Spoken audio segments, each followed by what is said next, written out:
This is Race to Pound. WION The World is one. I'm Eric Njoka. Thank you for joining us and welcome to the show.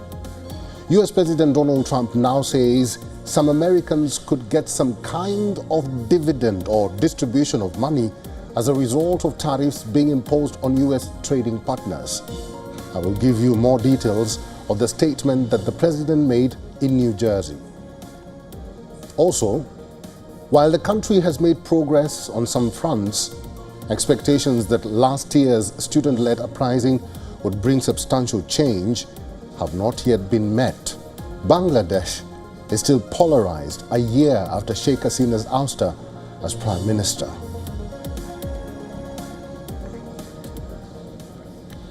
US President Donald Trump's tariff war has not just upended global trade, it has unleashed a price rise that is affecting US consumers as well. This can be a real political threat for a president who promised to lower consumer prices during the campaign. In an effort to provide relief to low-income citizens from his own tariff tirade, the president has suggested distributing cash payments to American citizens. These benefits, he says, will be funded by the tariffs his administration has imposed on foreign imports. Some Republicans have been pushing for tariff checks to go out. The basic idea is move the money back. Now, there are a lot of people that would like to see us do sort of a dividend to the people of our country. It's something I'd consider. How much would be? I want to pay off debt, but there's a possibility I'd do a dividend. The proposal comes amid growing debate over the impact of Trump's tariff policies, which have raised prices on a range of imported goods while generating significant government revenue. Every time I come, it's more money, more price, more rising prices. It's terrible. I can't believe this. And it doesn't seem to have an end coming up at all. I am worried. I actually purchased a car because I was worried about the tariffs coming up, honestly, because they were warning us. We purchased a new vehicle for that reason. Yeah. The pressure is mounting on Donald Trump. His approval ratings are down to the lowest level since his return to the White House. On top of that, recently released job data shows hiring rates are going down and unemployment numbers are going up. Trump refuted the data released by Bureau of Labor Statistics, calling it rigged. Later, he fired the head of the U.S. Bureau of Labor Statistics. The move has sparked outrage from economists and policy experts who warned that the White House may be politicizing independent economic data. Now, according to the reports, wage growth for America's lowest paid workers is slowing down faster than it is for higher paid workers, deepening inequality in the country. With rising costs and shrinking take-home pay, many lower wage households now face mounting pressure. With a cash dividend proposal on the table, the question remains, is Trump trying to bring back the lower and middle income support base into the fold before high-stakes 2026 midterms elections?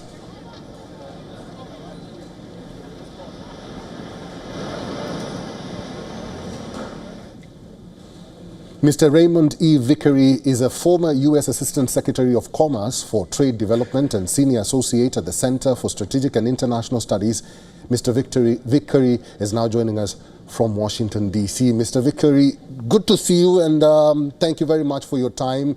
Do you believe the president when he says that dividends will be paid to Americans from his tariffs? Do you trust him? Well, it's very difficult to take at face value anything our president says because it changes from day to day. That having been said, thanks very much for having me. It's always a pleasure to be with WION. I think that the first point that ought to be recognized here is that this proposal, which he's floated, is an implicit recognition that what Donald Trump, President Trump said in the first place, that the foreign nations would be paying these taxes, these tariffs, is just not true. These tariffs are really a tax paid by Americans and in most part passed on to Americans. And people are beginning to realize that, as you've indicated in your segment. by rising prices. And so what he's trying to do is to throw out something which will ameliorate that damage to the average man and woman. There are other problems with this proposal. One is a constitutional one. The president seems to be in a mode to disregard the Constitution, but it's plain that the Constitution of the United States gives the power to lay and collect taxes and distribute money to the Congress and not to the president. So being able to just do that on its own is not in the cards. Also, the question of who gets it. You know that this tax, so-called big, beautiful bill, passed recently, gives the benefits to the upper 1 or 2% of Americans, rather than those people who are really being hurt most by the tariffs, and that is at the people at the lower end of the scale. Also, the distortion in international trade, which is occasioned by tariffs, particularly tariffs which are at different rates on different countries, remains no matter what happens in terms of distribution. So I think that this whole proposal or floating of this idea is really a measure of the fact that he's beginning to see in the polls that his standing is being hurt, and he's grasping for straws to be able to try to ameliorate the damage. Mr. Vickery, now that you mentioned that, unemployment is on the rise in America.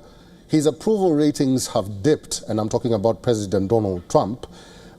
Looking forward, 2026 is just around the corner. Do you think President Trump will be able to change the tide before 2026?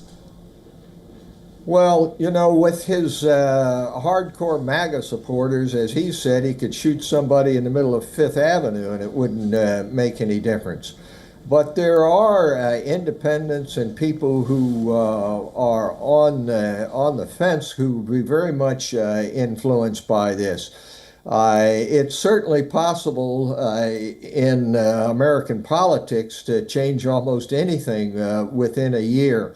But the trends are that the very slight majority which he's had, and you have to recognize that in his election it was not a landslide at all, very close in the popular vote.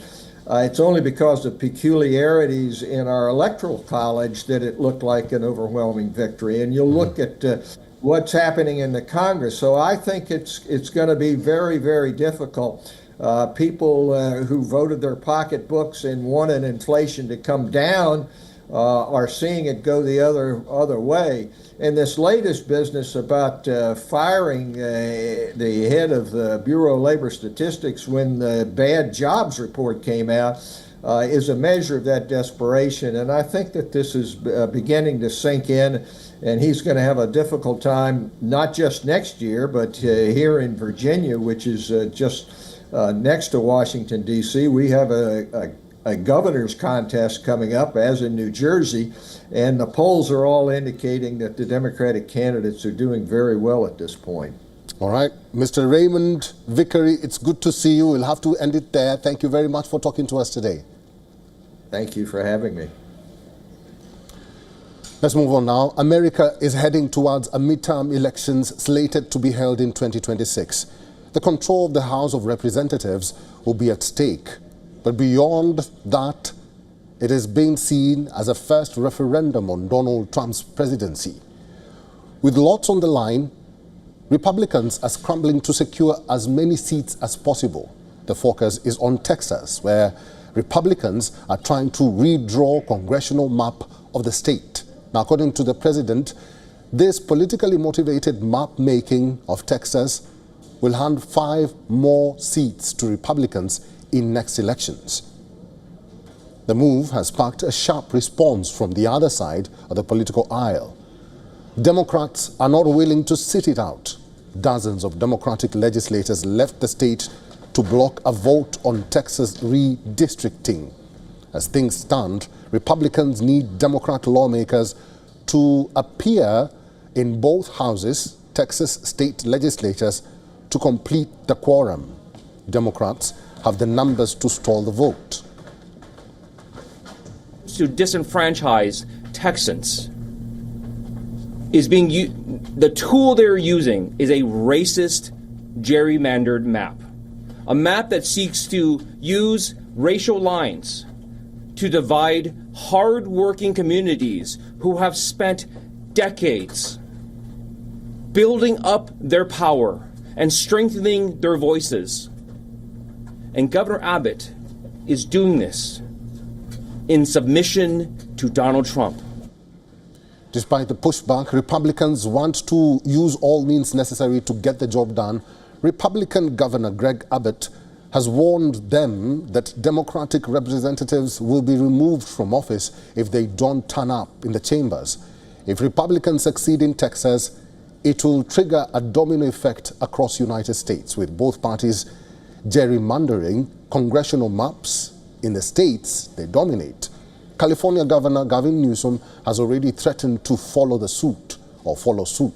Congresswoman Susan DeBlayne, who leads campaign arm of House Democrats, has indicated that the Democratic-led states would look at their own political lines. In New York, Democratic Governor Kathy Hochul is also threatened to take up redistricting.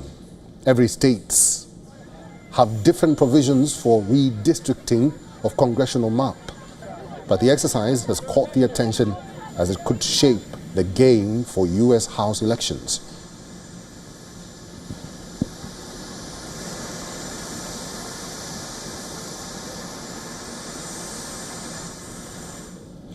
Well, joining us live on this broadcast is our correspondent Susan Trani from New York. Susan Trani, good to see you. This redistricting debate is still going on, and I'm sure it has rattled so many Americans.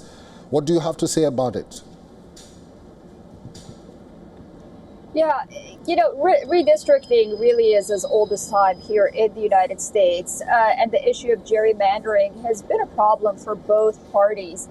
Well, the Democrats really don't have that many options when it comes to Texas, considering the fact that, first of all, redistricting is very normal. Every 10 years or so, the legislator or the Independent Commission of Redistricting, depending on your state, looks at the population. And Texas, especially after COVID, has really saw a huge number of people from states like even New York and other blue states go and live in Texas. So it really is high time for Texas to redistrict because it just has so many new residents. Like I said, after COVID, and then some of its tax laws have been very attractive for people across the United States, even here in New York. But then the Democrats themselves, they've been sort of gerrymandering when they've had the option as well. So it's a tool that both parties use. They've been redistricting here in New York, despite the fact that we have an independent commission. For example, just a few years ago, state legislator tried to bypass that independent commission and redistrict. The court shut it down. And then, now you have this issue with what's happening in Texas. Illinois itself, where these lawmakers have apparently went to, they got a F on their gerrymandering policies when they, decided to do some redistricting. It was very unfair. It was very politically motivated. So each parties, when they have the opportunity, they use this tool, the tool of redistricting. How far they can get, how many seats they can get, that's the question. And then, of course, to abuse it is the gerrymandering that we talk about. But nonetheless, it appears that, they, like I said, these Texas lawmakers, the Democrats, have limited options right now. All right, let's see how that pans out. Susan Trani, it's good to see you. We'll have to leave it there. Thank you. It has been a year since the mass student-led protest snowballed into the ouster of deposed Prime Minister Sheikh Hasina on August 5th in 2024. Hasina's 15-year rule was brought to an abrupt end. Now, a year later, the student movement has culminated into a political party calling for an overhaul of the existing status quo in the country. The student-led National Citizens Party rallied in front of the Shahid Minar National Monument in Dhaka on Sunday, with over 1,000 supporters taking part. top leader Nahid Islam announced a 24-point agenda for a new Bangladesh amid political uncertainty over the next election.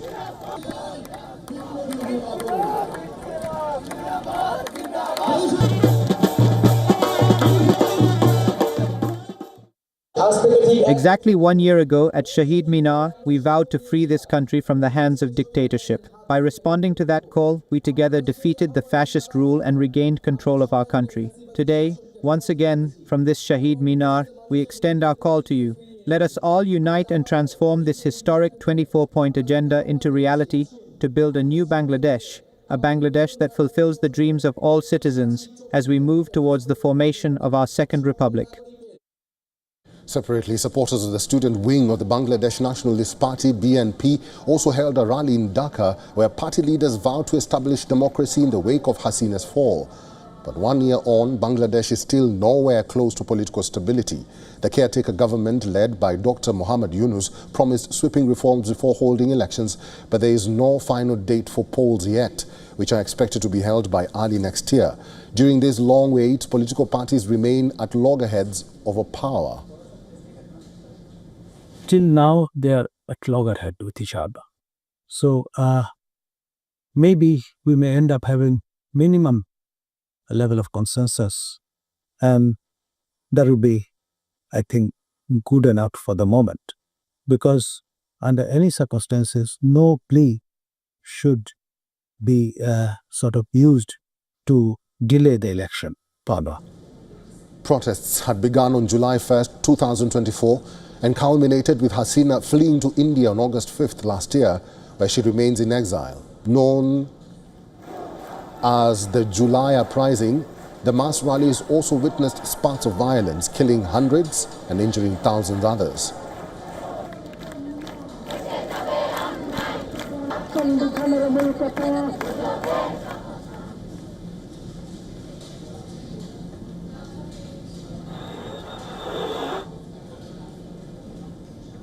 The Pakistan Tehreek-e-Insaf party is gearing up for another round of nationwide protests demanding freedom of its leader Imran Khan.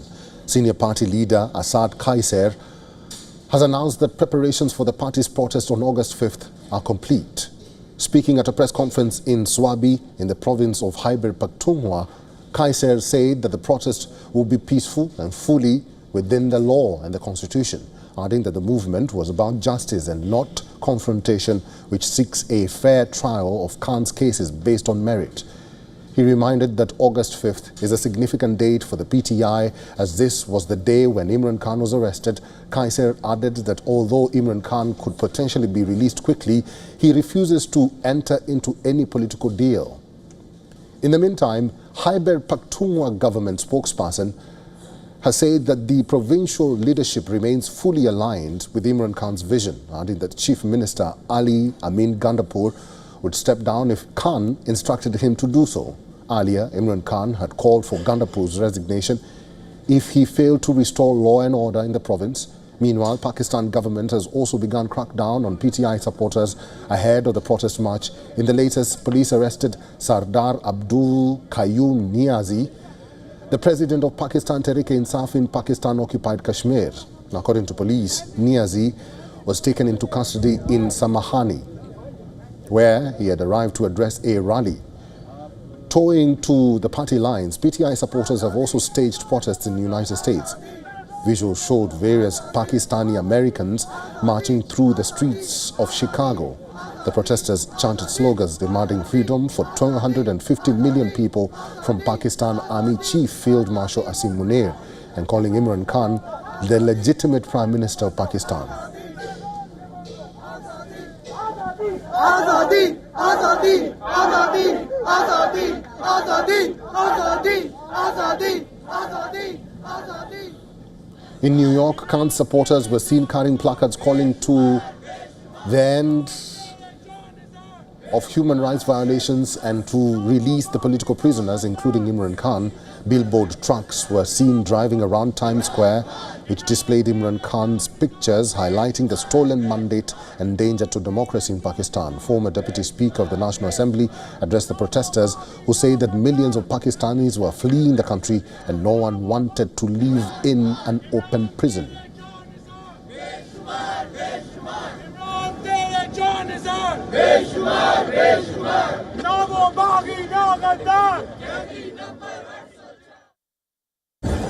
What did they get out of this? Did Pakistan's ground reality improve? Millions of Pakistanis are leaving the country and factories have been shut down. No one wants to live in an open prison. Imran Khan, who was ousted from the office of the country's Prime Minister in April 2022, has remained in Rawalpindi's prison since August 2023. In response to his continued detention, PTI had organized multiple protests in the past. Khan has reportedly directed all party members to put aside internal disputes and fully support the August 5th protest movement.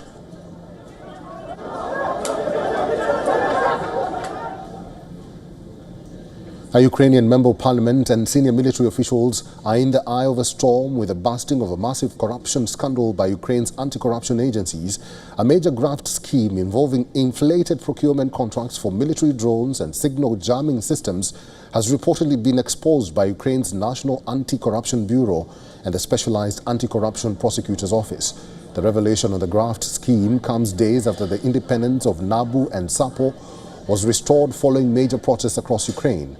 A joint statement by Nabu and Sapo on social media said that they had detained a sitting lawmaker, the former head of the Luhansk Regional Military Administration, the head of a city military administration, a senior official from the National Guard of Ukraine, and the director and beneficiary of a UAV supply company involved in the criminal network.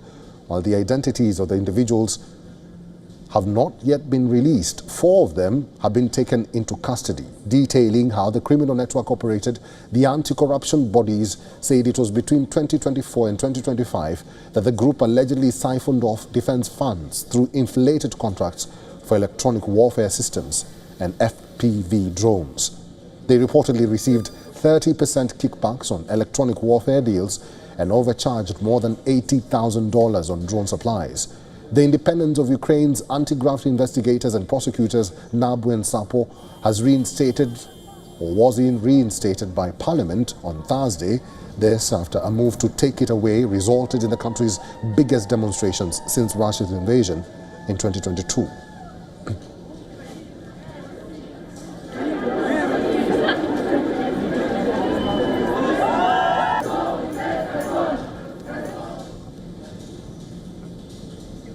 Shibu Soren, a prominent Indian leader and a 3-time chief minister of the eastern state of Jharkhand, has died at the age of 81. He had been under treatment at Delhi's Sir Ganga Ram Hospital for over a month for a kidney ailment. His condition was critical for the past few days. Shibu Soren's demise was confirmed by his son and the current chief minister of Jharkhand, Hemant Soren. A 3-day state mourning has been declared in the state. The 81-year-old was the leader of the Jharkhand Mukti Morcha for the past 38 years and was recognized as the party's founding patron. Shibu Soren served as chief minister of Jharkhand 3 times. In March 2005, he served for merely 10 days. His second stint came in August 2008, followed by the third in December 2009. Condolences poured in from across the political spectrum and beyond. Prime Minister Narendra Modi visited Gangaram Hospital in Delhi to pay his last respects to the late Shibu Soren. He remembered him for his unwavering dedication to the people and described him as a leader deeply committed to empowering the downtrodden.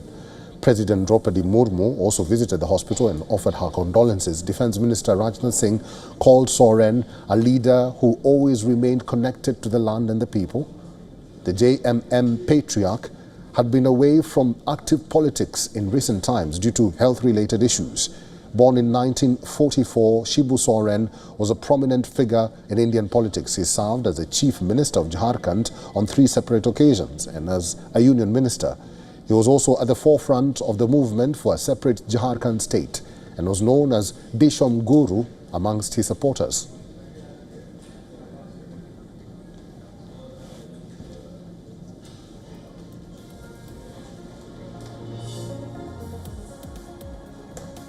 Thank you very much for watching this edition of Race to Power on WION World is One. American Joker. Stay with us.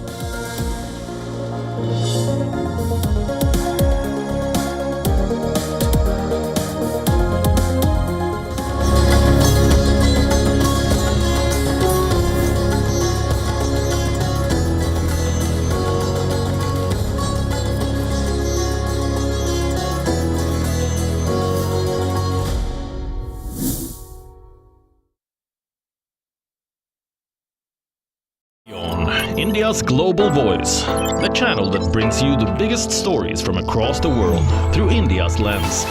Now available in more than 190 countries worldwide. Because we believe that the world is one. Watch us in Africa, Europe, USA and Canada, South America, Asia Pacific, Middle East and North African regions. Also available on these digital platforms across the world. WION. World is one. The stress of our world can take a toll on our physical and emotional health. Here, in New York's Catskill Mountains, lies a luxurious place of healing called WION Wellness Center. The WION Wellness Center provides 500,000 square feet of natural methods to manage diabetes, hypertension, chronic pain, obesity, depression, anxiety, and other conditions. We use the traditions of centuries-old natural science from India, yoga, Ayurveda, acupuncture, and naturopathy in personalized programs that help you take charge of your own health. A minimum 5-day stay is recommended for best results. Book now at yo1.com. The Earth is sending distress signals. Wildfires, droughts, and melting glaciers. Can we reverse the damage? Explore the harrowing effects of climate change. It's a wake-up call. Global emergency. Climate Tracker